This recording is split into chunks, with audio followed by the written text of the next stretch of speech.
All right, everybody. Today we're going to take a look at how to make a video that looks something like this. Hopefully yours will be better, but something like this.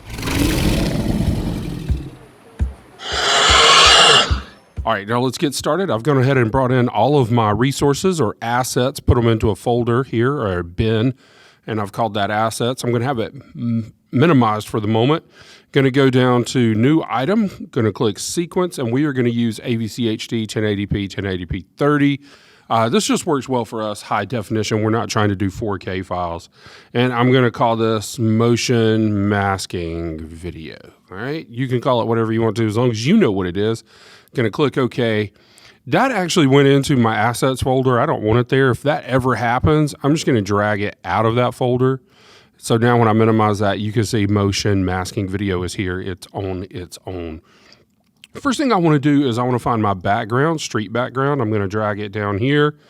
And then I'm going to click keep existing settings. Now you'll notice that this is really small. This was actually a 4K file that I turned into a proxy file just because it was huge and there was not really much of a need for it to be as big as it was.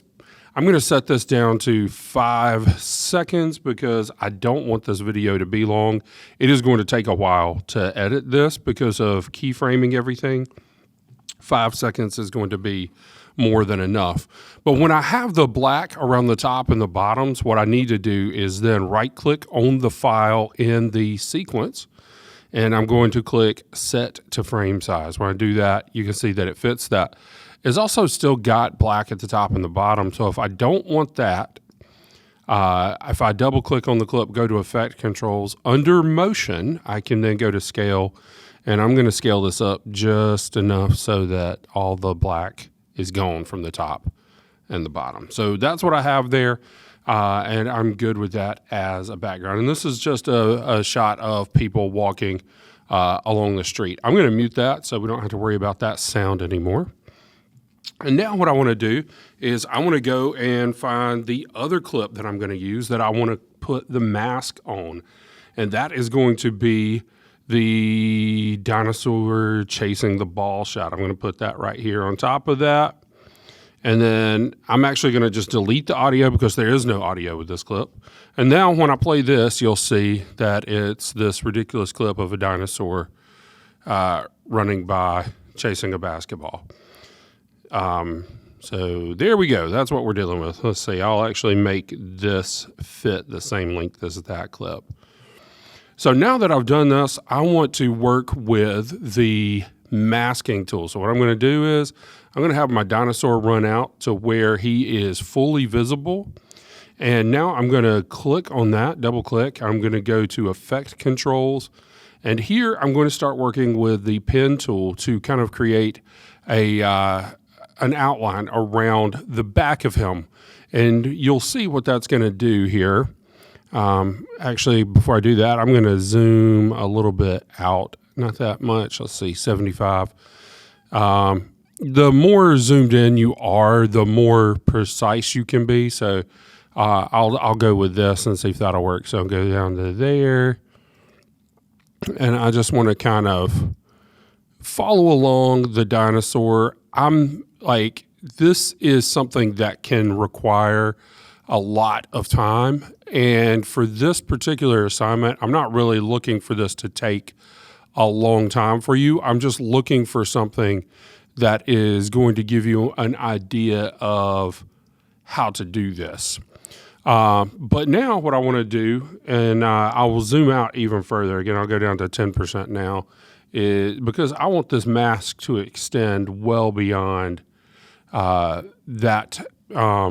frame that I already have there. So let me go back in, go back to 100%. And now you'll see when I bring the pen tool back down here, it has a little circle beside it. That tells me that when I click this time, it's going to complete this path and it is going to create the mask. And you can see when I click it, it did create a mask. Now this is weird. This isn't what I was looking for. Now I could do this and I could track this forward so that when the dinosaur runs across, you see the people in the background, and then the dinosaur runs across and reveals this. which might be okay. But for this, I'm going to do the other direction. So what I need to do for that is click inverted. But now you can see that the dinosaur is running, and you can see the basketball in front of him. And as he moves, he is wiping the screen and revealing what is behind him.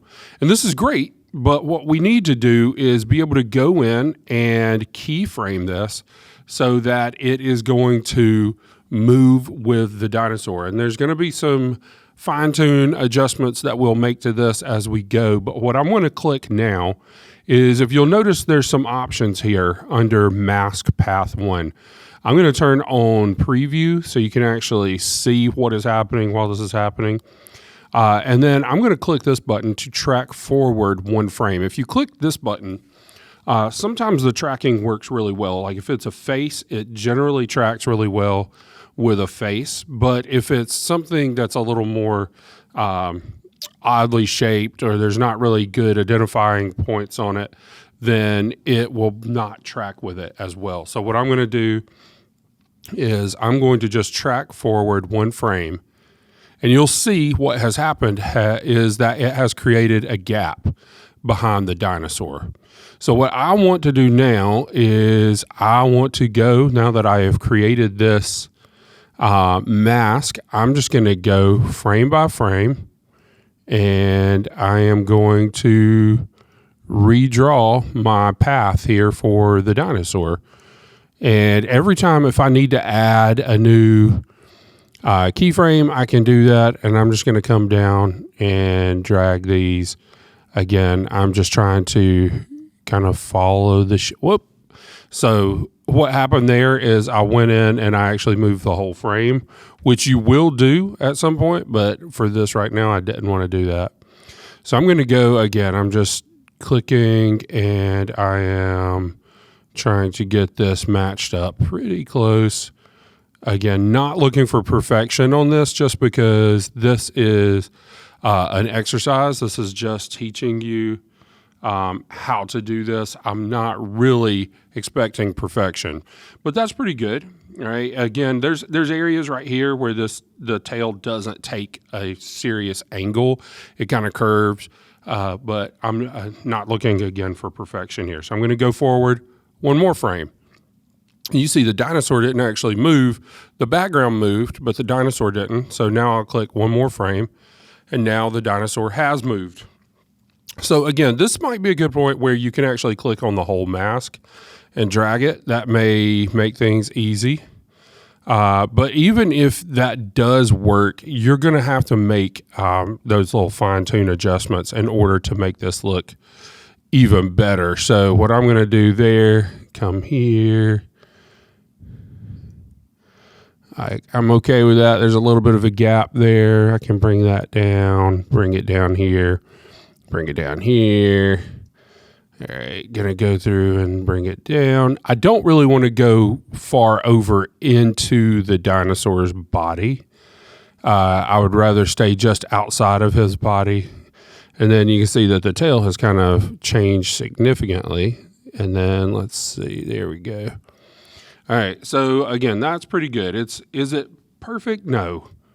Is it pretty good? Yes, and I can live with pretty good in this situation.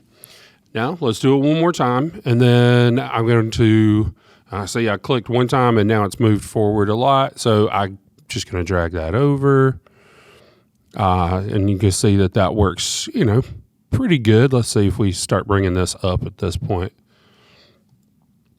And then here, kind of bring this down. Whoop.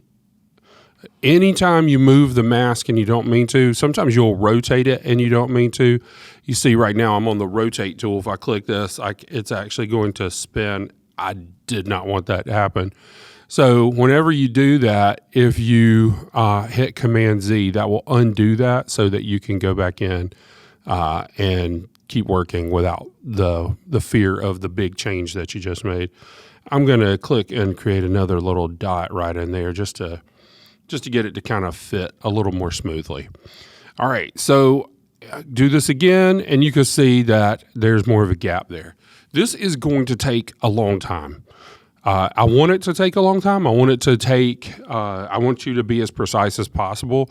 I honestly want your video to look better than my example video, because when you do something like this, it is tedious, but it's worth it if you are trying to achieve a certain thing. And in this case, we're just using a large object to do a mask wipe, right? So it's wiping one image off the screen and revealing what's behind it. You could do that if a car were driving by, if a person were walking by, if a football were flying through and you were motion tracking the football, you could do something like that. So there's a lot of reasons why you might want to do something like this. Again, it is tedious. I get that, but I want you to do it and do it well. If you need to go in and make some fine-tune adjustments, if you're like, man, that's really harsh, I would like for it to be a little softer, you could go in and actually click on Mask Feather. Let's go back one, and I'll show you like here on Mask Feather. Like if I just click that and drag it over, it's going to kind of smooth it out a little bit. I think I overdid the mask feather on the example that I gave you, but I still think that knowing how to do it is worthwhile. So go ahead, finish this, get it exported, and up in the top left corner, make sure you put your name up there. The way you're going to do that is just going to click on graphics or captions and graphics, go to edit, click new text, choose whatever font you want. I myself am an Avenir man.